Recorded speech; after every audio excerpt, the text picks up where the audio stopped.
rato más, exactamente a las 8 de la noche con 7 minutos hora de Chile, se espera el amerizaje de la cápsula Orión de la misión Artemis 2 que regresa al planeta tras su histórica travesía espacial de 10 días y que la llevó a orbitar la Luna. Es una misión considerada exitosa por la NASA, pudiendo llevar a la humanidad a la mayor distancia desde la Tierra y que ahora tiene este epílogo cayendo al mar en las costas de San Diego con una operación considerada, ojo, de alta complejidad. ¿Cuáles son las conclusiones y qué se viene ahora en adelante tras el Artemis 2? Es lo que vamos a conversar a esta hora con Álvaro Rojas, astrofísico y académico del Departamento de Física de la USACH. Álvaro, muchas gracias por estar con nosotros esta tarde. Muchas gracias por la invitación. Álvaro, tal como lo es el aterrizaje, el amerizaje, ¿es una de las etapas más complejas que tiene esta misión? Sí. En general en las misiones espaciales, bueno, son siempre críticas en todas sus fases por su propia naturaleza, ¿no? De estar fuera del planeta Tierra, pero siendo eso todo complejo, los dos momentos más delicados son justamente cuando la nave se lanza, digamos, el lanzamiento al inicio de la misión y luego el reingreso cuando está volviendo la nave. Y que bueno, en un caso hay que escapar de la gravedad de la Tierra, ¿cierto? Que eso tiene sus complicaciones. Uh-huh. Y la entrada tiene que ver con la resistencia, digamos, que tienen que tener las naves o las componentes de la nave a este reingreso a través de la atmósfera terrestre. En este caso, de todas las componentes, lo que reingresa, digamos, que es la parte que nos va a importar y que vamos a ver en un rato más reingresar, es el módulo de tripulación, que es esta cápsula que se parece un poco también a las que se usaron en las misiones Apolo, una especie de cilindro con forma un poco cónica que tiene como 3 por 5 metros y donde los astronautas van adentro, todo ello en un espacio bastante reducido. La dificultad en particular con la entrada de una cápsula a la Tierra es que cuando comienza a ingresar a la atmósfera lo hace a una velocidad que es altísima, porque básicamente en ese momento es como que fuera, digamos, un meteoroide en el proceso de convertirse en meteorito. Es un objeto que viene entrando a la atmósfera de la Tierra y lo hace con una velocidad que será unas 30, 35 veces la velocidad del sonido. Es una velocidad extremadamente alta. Entonces este objeto cayendo en el fondo y comenzando a interactuar con la atmósfera, que además a medida que avanza hacia abajo, cada vez la atmósfera es más densa, entonces se produce un aumento súper grande de la presión y de la temperatura en la cara de este módulo que está afrontando, digamos, el aire de la atmósfera. Y para poder sobrevivir a eso, lo que se hace en este tipo de módulos es construirle lo que se llama un escudo térmico. Y el escudo térmico, en el fondo, es el que es responsable de soportar la presión, soportar la temperatura, pero además tiene una cosa que es un poco más sutil, que tiene que el calor que acumula por la fricción tiene que poderlo disipar, porque si no ese calor terminaría pasando hacia adentro del módulo y adentro del módulo están los astronautas. Entonces es realmente un escudo térmico que además disipa todo este calor que se va produciendo. Interesante. ¿Sí? Perfecto. Déjame seguir avanzando ahí porque lo que decíamos también en la introducción, Álvaro, y es que la NASA ha dicho que esta misión fue un éxito. ¿En qué elementos podría fundamentarse este éxito que ha tenido la misión? Es exitosa si consideramos el contexto un poco más general en donde se inserta el programa Artemis, que por una parte tiene que ver con desarrollo tecnológico. Eso es algo que se ha hecho, digamos, sobre todo en las últimas 2 décadas, con vistas a estas misiones espaciales. Entonces tenemos una componente que es desarrollo tecnológico. Por otro lado tenemos la exploración científica y por otro lado no tenemos que olvidar que hay una dimensión que en este caso podríamos denominarla como astropolítica. Por el lado de la tecnología hay cosas que se desarrollaron en términos de cómo llevar con mayor seguridad gente a la Luna y eventualmente, porque el propósito a mediano plazo es poder instalar bases en la Luna y quizás a más largo plazo usar la Luna como una especie de plataforma para, por ejemplo, llegar a Marte. Entonces, desde el punto de vista tecnológico hay un montón de cosas que se tienen que resolver de cómo hacer este viaje que es relativamente corto, digamos que dura una semana, pero en vistas de cómo hacer viajes más largos. Y eso, todas las pruebas de concepto que se hicieron tanto en Artemis 1 como en Artemis 2 fueron las conclusiones que se superaron satisfactoriamente. O por lo menos, bueno, ahora viene el reingreso, que es lo último que queda. Si esto, como todos esperamos, resulte de forma satisfactoria, entonces la misión va a haber cumplido un montón de propósitos de verificaciones técnicas, de pruebas de concepto. Por el lado de la exploración científica, Ujú. eh, hubo todas estas imágenes que se tomaron de la cara oculta de la Luna, que se ha hablado mucho sobre ellas, sobre todo por el nivel de detalle que estas imágenes tuvieron. Hay que pensar que la cara oculta, que a veces se le llama cara oscura, pero realmente simplemente es que está oculta a la visión de la Tierra, es por el hecho de que la Luna está anclada gravitacionalmente a la Tierra, en el sentido que siempre nos muestra una misma cara. Entonces, si bien es cierto, desde, digamos, 1610 que se inventó el telescopio, la cara visible de la Luna ha sido cartografiada sistemáticamente con más y más calidad.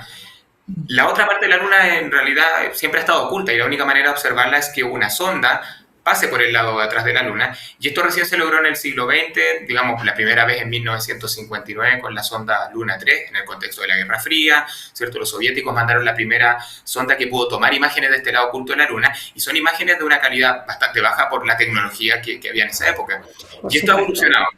ha evolucionado hasta la actualidad, pero aún así las imágenes más detalladas que se tienen hasta el momento de la Luna son las que se tomaron ahora el día lunes. Es decir, habían algunas misiones recientes, digamos, de sondas chinas, de sondas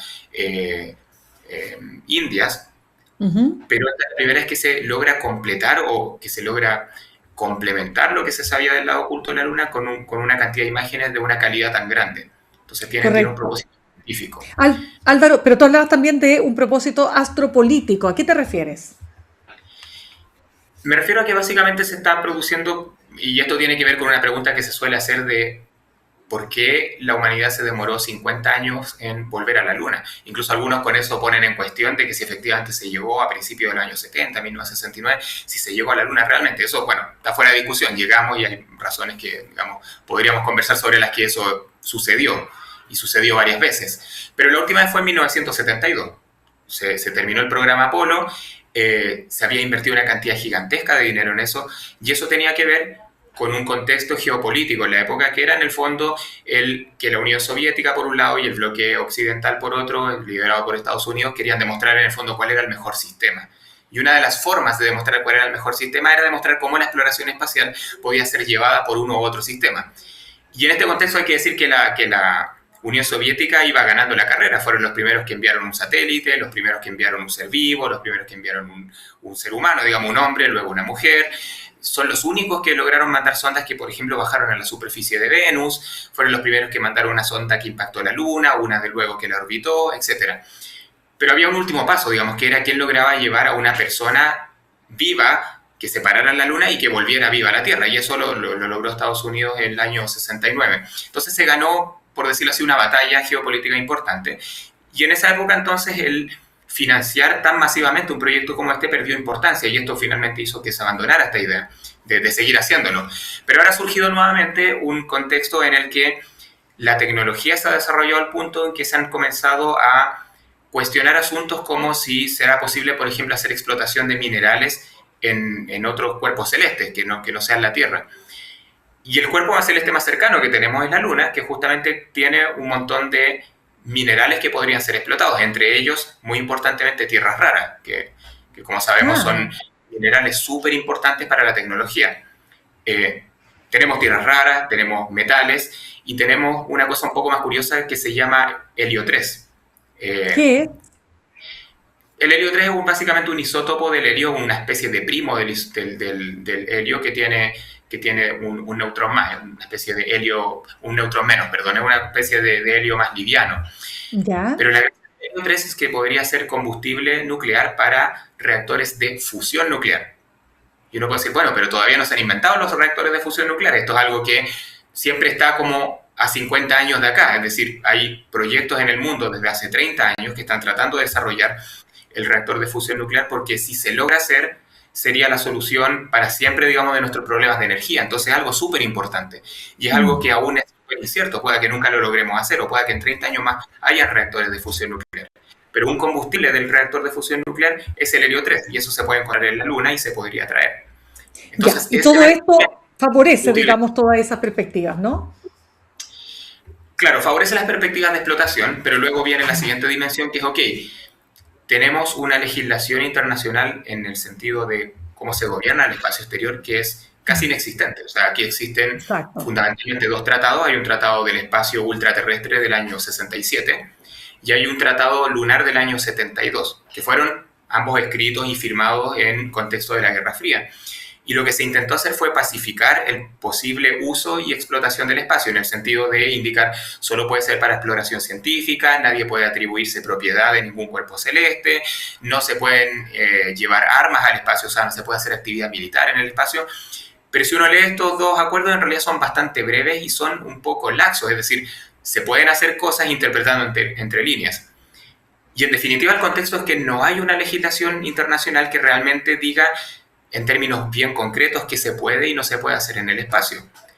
Entonces surge lo que siempre ha surgido en la humanidad, que cuando se descubre algo, cuando, digamos, las fronteras de la humanidad se expanden, quien llega primero generalmente es el que termina poniendo las reglas y termina un poco haciendo hegemonía. Y en ese contexto la carrera que se ha comenzado a producir es, por un lado, entre Estados Unidos y por otro lado, China, Rusia, que están compitiendo por quién llega antes a la Luna, en el sentido de establecerse en la Luna con alguna base permanente o semipermanente, porque eso les va a permitir, en el fondo, reclamar cierta soberanía. Dentro de estos tratados, quizás no soberanía en el sentido de propiedad de la tierra donde están, pero sí pueden usar los acuerdos para decir, bueno, yo me instalo, estoy haciendo algo de propósito exploratorio, científico, pero ya que la Luna es tan grande, no se pongan al lado mío, digamos. Entonces, si yo me instalo en un lugar que es apropiado en la Luna porque hay recursos, en el fondo van a producirse estos roces en que quien se instala primero, en el fondo, va a poder hacer uso de esas cosas. Súper interesante. Déjame contar que estamos conversando a esta hora con Álvaro Rojas, astrofísico académico del Departamento de Física de la USACH, a pocos minutos de que efectivamente americe, difícil palabra, americe la cápsula Orión de la misión Artemis 2. Quiero preguntarte, Álvaro, otro aspecto que tiene que ver con la salud de los astronautas, porque esta misión justamente expuso a sus astronautas a un riesgo clave que se considera, ¿no? Que es la radiación espacial capaz de dañar el ADN y afectar la salud a corto y largo plazo. ¿Cómo se controla esto? La manera de controlarlo es básicamente dosificar la exposición. O sea, es cierto que la atmósfera terrestre, entre sus muchas funciones, contiene y filtra y detiene un montón de radiación peligrosa. Por ejemplo, la radiación UV, de la que nos protegemos, ¿cierto?, en el verano poniéndonos protector solar, pero también de partículas que son ionizantes y que circulan fuera de la Tierra y que la Tierra las ataja. Entonces, cuando la atmósfera de la Tierra, si estamos en cambio en el espacio exterior, en una nave, vamos a estar sometidos a dosis de radiación que son bastante más altas de las que estamos sometidos acá en la superficie de la Tierra, incluso volando en un avión. Entonces aquí lo único que se puede hacer es dosificar, es decir, las misiones se diseñan de tal manera que la exposición total a radiación que tienen los astronautas es considerada dentro de límites que son razonables, digamos, que no deberían evidentemente producir algún daño. Ahora, un astronauta que haga muchas misiones eventualmente va a dar una dosis de radiación que se va a salir de lo recomendado. Y frente a eso no siempre existe la certeza de que vayan a surgir enfermedades de uno u otro tipo, pero las probabilidades aumentan. Y esto es válido para cualquier, digamos, trabajador que se exponga a radiaciones de cierto tipo, digamos. Por ejemplo, la gente en un hospital haciendo rayos tienen que protegerse, justamente tienen por el trabajo una dosis de radiación que es mayor a de los mortales, pero eso se trata siempre de minimizar y de cautelar que sea dentro de límites razonables. Por supuesto. Ahora, Álvaro, ¿hubo momentos de peligro para los astronautas, algún plan B incluso en caso de que fallara, obviamente, el plan A? En general, para la misión, bueno, digamos que el plan B o todas las cosas que se cautelaron antes de la misión Artemis 2 fueron justo las que se fueron probando desde mucho tiempo antes. La misión Artemis está hecha en fases justamente para cautelar que cada fase previa asegura ciertas condiciones de seguridad para la fase que sigue. Por ejemplo, en Artemis 1, que fue una misión no tripulada, justamente se hicieron todas estas pruebas pensando en qué pasaría si hubiera alguien dentro de la cápsula del módulo de tripulación. Entonces, todas estas pruebas de seguridad para asegurar que dentro de los límites razonables e incluso más allá, esto era algo muy seguro, se hicieron durante la misión Artemis 1. De hecho, el protocolo de entrada ahora a la atmósfera, con el que en un rato más los astronautas van a entrar, se modificó a propósito de un problema que se encontró en Artemis 1 y corrigió el procedimiento de cómo los astronautas ahora van a entrar en la cápsula en la Tierra.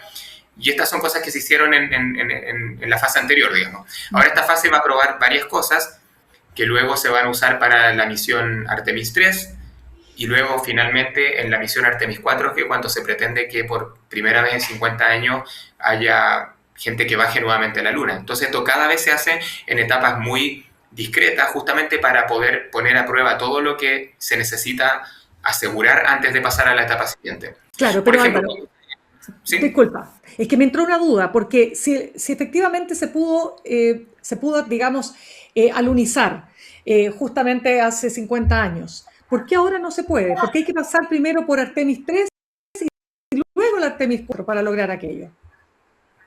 Básicamente porque toda la nave espacial, por decirlo así, en la que los astronautas viajaron, toda tecnología nueva, es decir, el sistema de cohetes, el sistema de soporte de la cápsula, del módulo de tripulación y el módulo de tripulación mismo, son todos tecnologías y diseños nuevos. Entonces, es decir, es como que se hubiera partido desde cero, obviamente con todo el conocimiento, con toda la experiencia que aportaron las misiones anteriores, el programa Apolo en particular, pero toda la ingeniería de lo que se está utilizando ahora para enviar a los astronautas a la Luna son cosas que se han hecho de nuevo.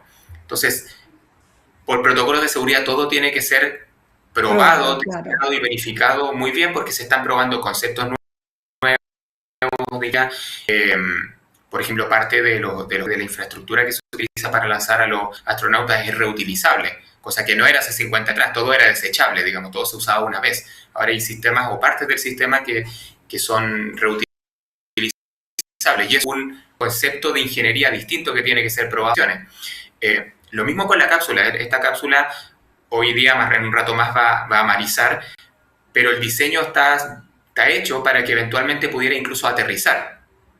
Entonces tiene algunas cosas distintas a los módulos que se utilizaron en la misión Apolo que solo podían amarizar. Entonces hay varias Entiendo, cosas nuevas, digamos, dentro de lo correcto. conocido es hardware nuevo. Exacto. Ahora, dicho eso, Álvaro, tú hablaste de la misión, que es la etapa ya superior después de lograr asentarse en la Luna, que es que la Luna sea como una especie de intermedio entre la Tierra y Marte. Eso, ¿qué tan lejano es? En términos de lo que están pensando las potencias, esto es algo que se piensa de aquí entre el 2030 y el 2040. O sea, China quiere llegar a la Luna antes del 2030, es por eso que Artemis, digamos, están ahora, a pocos años del 2030, tratando de hacer esto mismo. Se supone que Artemis 4 va a ser 2027, 2028, debería producirse esta primera llegada del hombre a la Luna en 50 años, que es justamente una manera de hacer hegemonía, ¿cierto? Nosotros llegamos antes, logramos llegar antes y quizás podemos poner un poco las reglas del juego. Y esto tiene quizá a propósito de la humanidad, si pensamos en el estrecho de otros lugares como este en la Tierra, que son estos puntos de estrangulamiento. Uno dice, los océanos son inmensos, pero finalmente hay un punto particular por donde si alguien te bloquea, tú no puedes pasar y se producen problemas a nivel de comercio, geopolítico, Claro, etc. Y hay varios de estos en la Tierra. Y han sido puntos que han determinado, en cierto sentido, la historia de la humanidad. Si nosotros proyectamos esto ahora al espacio y pensamos en las posibilidades de eventualmente llegar hasta Marte, hay un punto de estrangulamiento que es la Luna. Yo no puedo, o es muy difícil, o es mucho más complicado, llegar directamente desde la Luna, digamos, desde la Tierra hasta Marte. Es más un punto intermedio que es la Luna, que básicamente gobierna entiendo. todo lo que se llama el espacio cislunar, que es el espacio entre la Luna, donde están los satélites, todas las constelaciones de satélites, toda la infraestructura tecnológica y Tierra está ahí. Y el siguiente punto, entonces es una especie de punto de estrangulamiento, ahora en un sentido astropolítico, que las grandes potencias quieren tratar de asegurarse de llegar ellos antes ahí. Y esa es un Correcto. poco la competencia que se está dando. En Marte es el siguiente objetivo, pero para eso antes hay que asegurarse de estar en la Luna. Álvaro, y lo último que te quiero preguntar, que tiene que ver con un tema que no deja de llamarnos la atención. ¿Qué te parece a ti, o más bien si te sorprende, que cada posteo que se hace, por ejemplo, de Artemis 2 en Instagram, el 90% tenga como comentarios poner en duda esta misión?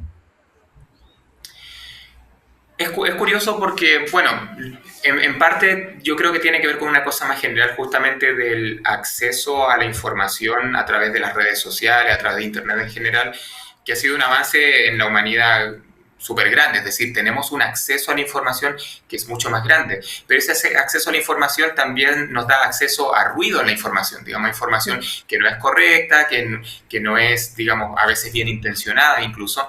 Entonces, este exceso de información a veces termina jugándonos un poco en contra porque nos expone a ideas o nos expone a conjuntos de ideas que aparentemente hacen sentido, pero que realmente no se condicen con la realidad, y a veces es difícil, digamos, aplicar el espíritu crítico para diferenciar cuándo una noticia o cuándo una explicación sobre un hecho es correcta o tiene algún problema y yo entonces no debería creer en eso. Entonces el hecho de que surjan versiones alternativas, historias alternativas o teorías alternativas de las cosas que están sucediendo a nivel político, a nivel científico, son cosas que tienen que ver también con este acceso más abierto a la información. Digamos, es un privilegio que tenemos como seres humanos tener información, pero también es una responsabilidad de procurar esa información. Y eso no siempre es fácil. Y siempre va a haber un porcentaje de personas que van a creer finalmente en alguna hipótesis que vaya en contra del resto, digamos, que de poner en duda algo. Y que en principio no es malo, es decir, tener un espíritu crítico de poner en duda el hecho del pensamiento. Tampoco podemos decir eso es malo per se. Lo malo es no poder o no aceptar la explicación contraria, digamos, no escuchar los argumentos de quien dice, mira, llegamos a la Luna y estas son las razones por las cuales sabemos que llegamos a la Luna, o por las razones por las que Artemis es algo real. Entonces yo diría que es eso, es como un problema digamos, de comunicación finalmente. Interesante, Álvaro Rojas, astrofísico académico del Departamento de Física de la Universidad de Santiago. Gracias por habernos acompañado con tu análisis esta tarde. Muchas gracias por la invitación y espero vernos pronto. De todas maneras, un abrazo para ti.